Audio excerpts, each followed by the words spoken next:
Okay guys, ito yung pag-setup natin ng with mic o yung audio no sa ating mga camera. Pangdawa po ito. So punta lang tayo sa right click main menu. Punta tayo sa main menu. Password lang tayo diyan.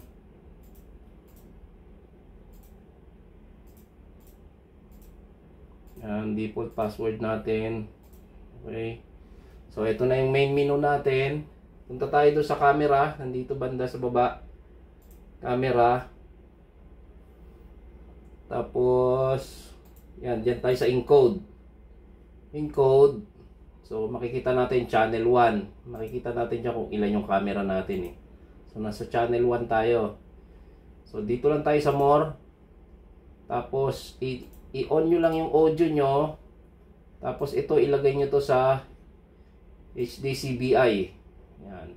HDCBI tapos naka-on yung audio. Okay. Punta ulit tayo doon sa kabila, ganun din uli. More. I-on lang natin yung audio natin tapos naka HDCBI dapat yan. Okay. So pag nabago na natin yon, i-apply natin. Pagtapos natin i-apply, i-copy natin yan sa lahat ng camera natin. So, mas matagal kung isa-isahin natin dito. So, ang gagawin natin, dito tayo sa copy to. Tapos, i-check natin yung all. Para mag-highlight lahat ng camera natin kung ilan yan. Kung 4, kung 8, or 16, 32. I-all nyo lang, i-click nyo lang yung all. Maka-highlight lahat yan. Okay. So, lahat ng setting, itinapin niya na lahat ng camera. Tapos, i-apply natin. Okay? So, yun lang yung babaguhin natin dito. Tapos punta tayo dun uli sa main menu, right click, main menu. So dito yun sa camera, yung ginawa natin kanina. Dito naman tayo punta sa may system.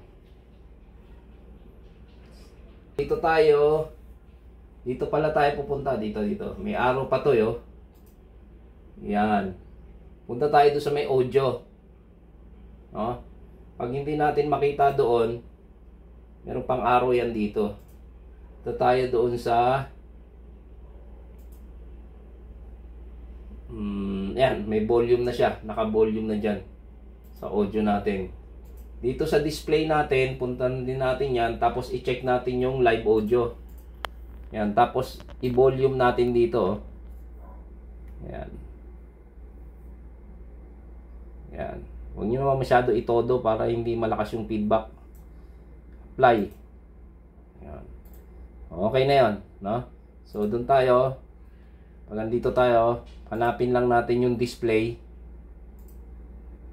I-check natin yung live audio. I-volume natin. Tapos, apply.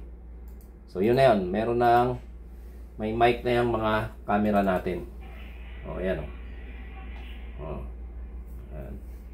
So, maririnig na natin yung sounds. Sa cellphone din natin.